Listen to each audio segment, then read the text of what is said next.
And you can explain yourself.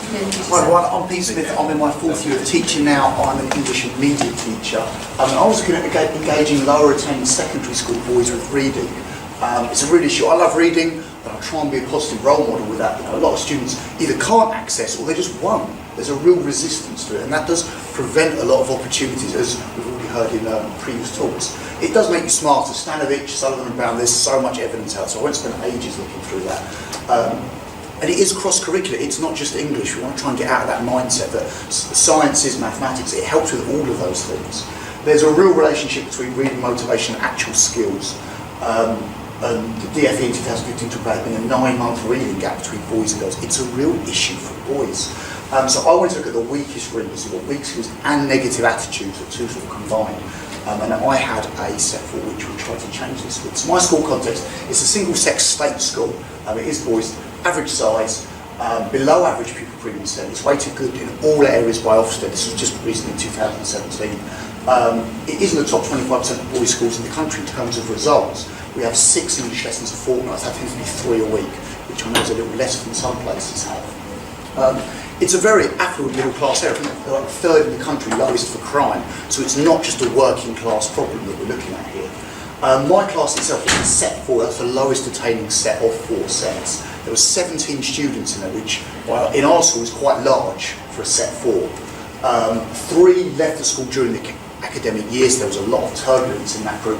1 moved into the set halfway through this programme I was working, this research project. Average behaviour logs per student, 52. The highest was 146. Only 2 students had less than 10 logs. Just to give you an idea of these kids, it was very difficult. 7 had been in the set since year 7. So there was a lot of entrenched views about what it was like to be in set 4, their attitudes toward education. I had taught them in set 4, so they had some previous experience of being my expectations. But again, all the social relationships between them, some of them hated each other, and they were together in other classes as well. You had this idea of sync sets they created. 64% of them, this came later in my questionnaires, said they read books less than once or twice a month. 78% would read a phone every day or use a phone in that aspect. And this figure here of 64% actually would be lower. One lad on his questionnaire said he read a book yesterday because I lent him a book because he came to a lunch club that I ran. So that's slightly skewed, but again, just to give you an idea of that. Our school performance is pretty good actually, but what I wanted to draw attention to is that although in literature, in language we're very strong, literature we're actually below the national average. So to me that indicates there's a problem there somewhere. Something is happening, and this is why I wanted to look at this. Nationally there's a 20% drop at the benchmark between National Curriculum Level 4 and GCSE. There's a huge drop, I think it's 89% to 69% I think. So barriers to reading. Students need to be engaged in extended whole text reading, and there's several programs that run that Drop Everything and Read that Mark does, sustained silent reading, as well as some English classes do sort of 10-15 minutes that start a lesson at a certain time. Foster et al. Found that regular emailers and social media users have poorer attitudes toward traditional reading texts and methods. But that was in 2012. A lot has changed in 5 years. How many kids actually email now? It's generally Instagram, it's Snapchat. So I would hypothesise that's probably worse now because they're not even extended to emailing. These attitudes are generally shaped by their primary caregivers and the resources available to them. They reckon I think 500 books in a home can be the equivalent to like a year's schooling or something like that. We talk about the 1 million word gap. By the age of 5, how many words they hear in the home. There's a clear issue relating to working class boys, but I argue that it's not just a working class now, that a lot of these lads, demographically, I think we're class as middle class. It's a real issue.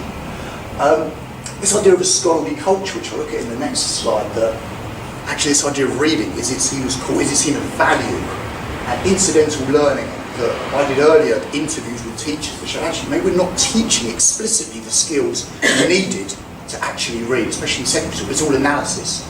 Are we helping them with the steps needed before that? The benefits of reading, in 2009, notice this enrichment, but actually employment prospects, social relationship, it ties into everything, as we've already discussed, so I won't spend too much time on that. Some barriers that exist in education as a whole. School isn't seen as boy-friendly. It's described as a prison in many cases. It's very restricted. There's a real lack of scholarly males. If we think about their role models, this hegemonic masculinity, there's a real culture to be a man, actually you should be pushing against these boundaries, that you don't follow the rule, but by God you get results. It's that kind of idea that actually we're always pushing those boundaries. Just what can you get away with without quite getting into enough trouble? And even I'd say nowadays there's been a real shift. Even the people we look to maybe in literature, think something like Game of Thrones, it's very morally grey, isn't it? There's a lot less good guys out there that we can promote maybe as positive role models. So key literature was the Matthew Effect. This is by Stanovich. The rich get richer. So if you're a good reader, you're going to get better if you keep reading.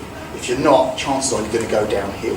And as Nathan talked about, there's this real drive in Victorian literature. At the start of this year, we did a bit of War of the Worlds with them, and it was turgid. It was so difficult to get any sort of engagement. And I think that's just going to get worse for a lot of these lads. Julia over there did this Fast and Furious with Joe Westbrook and the group with that, and that's a fantastic, that was a real inspiration where they did a longer extended read. They really went into text, really talked about this dialogic tool. The national curriculum itself, there's about half a page in there on speaking and listening key skills. There are 19 pages on suggested grammatical terms. So you don't need to know them, but they're suggested. So if you think about those power relationships, actually I was reading a lot of those and I thought, I don't know a lot of these myself. And actually just what you were talking about at primary level, I think, I don't teach that in my class in that level. Talk about the zone of proximal development, big fan of that. This idea of the more learning person dragging them along, really pushing them to achieve more there.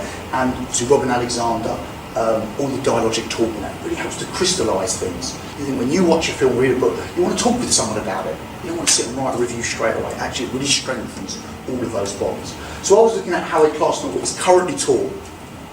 What is the impact on engagement? And hopefully what could I do to increase engagement here? So we're going to do a faster read of a whole class novel. We'd already done Of Mice and Men. I'd seen Julia's project, I think back in October time, and I'd already actually implemented it. I loved it so much, I thought ethically it would be remiss not to try some of these things. So we'd already read Billy Liar as a play, and then we did Of Mice and Men as I was starting my research, and then we read the book of Now Is the Time for Running, which people read that. It's a lot of anonymous, great. It's a fantastic book, really go and read that, it's really great.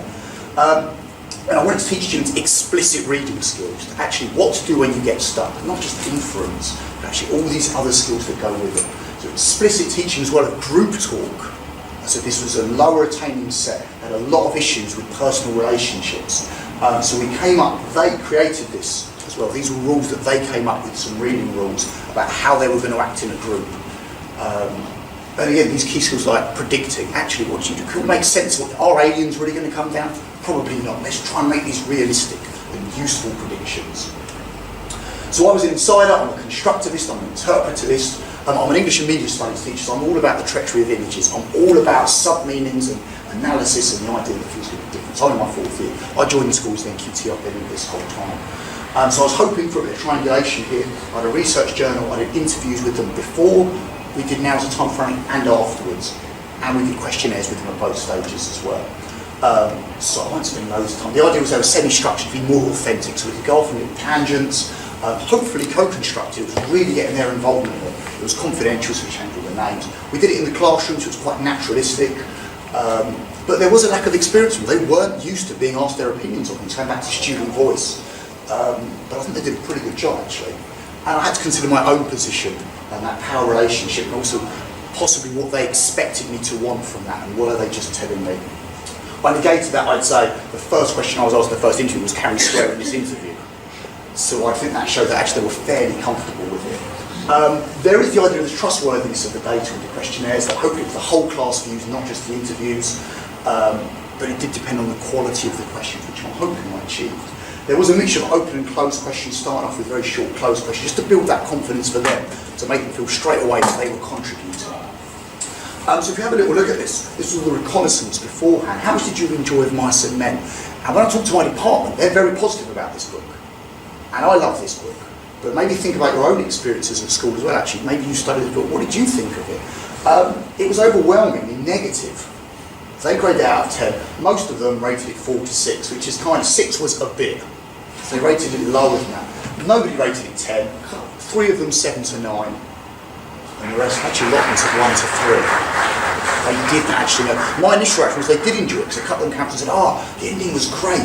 They engaged more actually with the killing of Curly's wife than they did with the end of the book, which again, I thought was quite interesting. Whereas Now Is the Time for Running, a lot of them hit 7 to 9. A lot of them really enjoyed the book, and again, there could be a myriad of reasons for that, so they're quite tentative to find as I'm talking about. In regards of the questions in the interviews we did, they talked about our day out, which they studied with me back in year 7. I asked them what books could they remember studying at school. This was a play they could remember. The only other book they could remember was Billy Liar in year 9. They couldn't remember anything from year 8, which is frankly terrifying, and it shows actually we're definitely not doing enough to engage them. When I asked them about skills, they talked about acting, watching the movie, they sat in a circle, and then they looked at differences. There's no metacognition to it. I mean, they've used the word analysed, but I think if you ask them, what does that actually mean, I think they'd struggle, and there wouldn't be a unified meaning between them, I feel. Whereas actually, when we looked at now as a time frame afterwards, and even the amount they've said with this, they've talked about text connections. One that just goes on about it non-stop now, and you can tell he's got that achievement of having learned something really solid and useful there. There's more explicit description of the skills. I think it shows more engagement with the topic just by what they're saying. They're talking about it being cross-curricular. He talked about geography and how they use it in that. One of the stuff at the bottom, he's in my media class, he talked about using it there to make these comparisons. To me, I feel that was a really positive piece. Again, looking at engagement with the mice and men, if we look at the answer, I can't remember, I just know I didn't like it. Yeah? And I think this was the lad who gave it like 9 out of 10. He said he really did like it, but in the interview, again, whether that was due to the people around him, because I was there and was talking about it, he didn't give a lot, or I just did. There was no real explanation. A lot of them couldn't really remember the book, despite the fact it's only 108 pages. We tore through it. We did it, I think, in 5 lessons. There was no real emotional connection there. Whereas again, now is the time for running. I love this one. I loved hearing this. There was an adrenaline rush from reading it. You know, that's brilliant that he said that. Like, kind of scared, and it is. Those of you who've read it, it's a very intense book. Even this man who says he didn't like it, it's because he had an emotional response to it, connection, I'd say here. Because actually, the ending wasn't the ending he expected. And to me, that's still a positive that he still thought about, did I like it or not? And we talked about that ending quite a lot. A lot of them literally booed when we finished the book. I think 3 or 4, and then a couple joined in, because it wasn't what they expected. When we actually talked about it, we had what I feel is quite a high order analysis there. That we talked, it wasn't actually about football, it's about everything it represented. And to me, that shows real engagement with the topic. So my tentative findings were, some did. Some were enthusiastic with it and we got to the end. Some development of metacognitive skills, definitely some of that's embedded. As I just asked Jess about embedding that peer feedback, this is something you'd have to keep with, especially with these lower attaining lads, because they haven't got the memory for it. There was an ability to use reading strategies, and in some cases an ability to reflect on that, actually how effective was that, what do I need to do next? And I think they were fairly reflexive with it, actually thought about what they liked, what they didn't like, how they could go about that. Some students stated they were more motivated to read.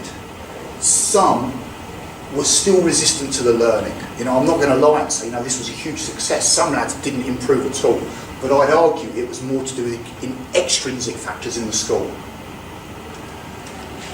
In terms of group talk, only 5 students rated their use of group talk sheet a 5 or more out of 10, in fact, of how useful it was. All of them rated their enjoyment at 6 out of 10 or more. So although they enjoy it, I couldn't embed it. And I think part of that was because they'd been together in this set for so long in many cases, and the behaviour just wasn't there for it. We did an exam last week, which I thought actually was quite interesting as well, that one student in my set 4 class rated higher than my set 3 students, which I thought was pretty impressive. Average marks for my set 4 were 13 out of 40. For the set 3 was 16 out of 40. There's not a huge gap there. The other set 4 did get a higher average, but they only have 10 students. And I would like to be a positive here and say if I had 10 students, I'd have done a better job than with 17. I really honestly believe that. But I think even then, 2 marks isn't a huge gap there. Limitations. There was the issue of the students' responses, actually how are they feeling at that moment, what happened at lunch, had they just come back from an exclusion? That would have definitely framed their answers to the interviews and the questionnaires and their role in class. My own bias in the research journal, they murdered me in some lessons, I'm not going to lie with their behaviour, and then when I went to write that journal, it would be overwhelmingly negative, and that was very hard to remove myself from that and actually write an objective journal. And the size of the group, it is just 1 class, it's only 17 kids, so I'm not going to say this is all fact. And actually the long-term crystallisation of that engagement and metacognition without that prompting to reinforce it and use it all the time, I know it will fall away. So I'm hoping we can stick with that. Next steps. Actually, I'm stepping away from reading. I want to look at a more holistic view. This idea of school as a prison. And I'm really interested in social pedagogy and learning more about that. I'm a big believer that prevention is better than cure. I think I can do more to fix this, looking at them generally in their behaviour. Convincing colleagues is a tricky one. Some of you will know that I've had people say to me, oh, you know, we read all this and it was really boring. That's not what I've asked you to do. That's not what the research, we're meant to be talking about it as well, and actually teaching those techniques. Some of them are very, I mean, I don't know what you guys find at CP these days. I find the staff are worse than kids. They'll sit down and straight arms crossed. Oh, I hope someone just talks to me for a day. You think, wow. I think it would work better with year sevens. Actually embedding it right from day one, these methods, crystallising them, getting to use, they use it all the way through the school. We've just moved to mixed ability teaching for year sevens to avoid that idea of a sync set. And some of the SLTI call it a toxic group in year 9, because they are difficult, you know, horrible way to brand them. But actually, hopefully this will help cure that. And I'm putting together a new scheme of work around reading, which all looks at behaviour, motivation and their life goals. The group talked about making things relatable. So I'm hoping that we're looking actually in the first couple of lessons, what kind of person do you want to be? And that's not about what job or how much money, but what would make you a good person or a happy person? And then what do you need to do to get there? What could stop you getting there? And hopefully we can review that as they do peer assessment every couple of weeks. And we do a thing called DIRT, Direct Improvement Reflection Time. This can try and be more holistic. The talk skills we're going to try and embed a bit more, and we're also working on a mentoring program with older lads, doing a football program, get some young kids involved in that, and then I'm going to trick them into reading somehow. But that's all really worked on at the moment. So, but that's me. Thank you very much. You can see again, just as a male, it's very important as a role model. I've got Instagram and YouTube. I put videos on there of education stuff and Star Wars Battlefront, so the kids can see that and see, you know, reading's not just for women, which is what a lot of them essentially believe. It's very feminised. That actually, I try and be a good role model. As Howard talks about teachers, we are their secondary role model, and it's different at a time where you've got more time with them. I've got 3 hours a week to try and hopefully make them gentlemen. So thank you for your time. Thank you.